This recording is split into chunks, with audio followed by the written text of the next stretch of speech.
பல நேரங்களில் நம்ம என்ன பண்ணிருக்கிறோம்? மிஸ்யூஸ் பண்ணிருக்கிறோம். கர்த்தர் கொடுத்த ஆசீர்வாதத்தை, கர்த்தர் கொடுத்த மேன்மையை, கர்த்தர் கொடுத்த பணத்தை, கர்த்தர் கொடுத்த நேரத்தை, கர்த்தர் கொடுத்த குடும்பத்தை, கர்த்தர் கொடுத்த எவ்வளவு ஆசீர்வாதங்களை மிஸ்யூஸ் பண்ணிருக்கிறோம். அது இருக்கிற வரைக்கும் நமக்கு என்ன தெரியல? மேன்மை தெரியல. கர்த்தர் சொல்றாரு, எட்ரா வேலியன்ட்டாரு. நீங்க ஆண்டவரை பத்தி ஒன்னு புரிஞ்சுக்கணும். ஆண்டவர் வேலி அடைச்சும் தன் அன்பை காட்டுவார், வேலியை எடுத்தும் தன் அன்பை காட்டுவார். அதுவும் அவருக்கு தெரியும். அதாவது அப்பா தோல் மேல பிள்ளைய போட்டுக்கிட்டு நீங்க பார்த்திருப்பீங்க, தூங்க சொல்லிவிட்டு தட்டிக்கிட்டே இருப்பாரு, இல்ல அம்மா தட்டிகிட்டே இருப்பாங்க. அந்த பிள்ளை தூங்காது, கரெக்டா பண்ணிட்டே இருக்கும்.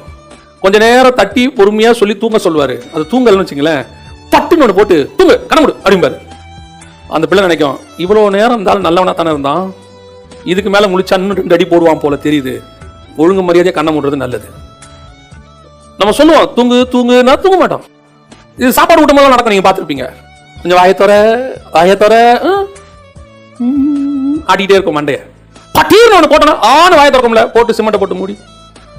அப்பதான் அதுக்கு தெரியும், அடிக்க வேற செய்வாங்க போல இவனுங்க. நம்ம அன்பா இருக்கிறதுல இவனுங்களை நம்ம மிஸ்கைட் பண்ணிட்டோம், இவனுங்க ரொம்ப நல்லவங்கன்னு நினைச்சிட்டோம். நம்ம ஆண்டவர் அப்படித்தான், உங்களுக்கு எவ்வளவு அன்பா சொல்லணுமோ அவ்வளவு அன்பா சொல்லுவாரு. வேலி அடைச்சு பத்திரமா பார்த்துப்பாரு, உள்ளம் கையில வச்சு தாங்குவாரு, கண்ணின் கருவிழியா பார்த்துப்பாரு, வஸ்திர தொங்கல்ல மூடுவாரு, சேட்டை பண்ண வேலியை தூக்கி விட்டு பண்ணி அனுப்பி விடுவாரு.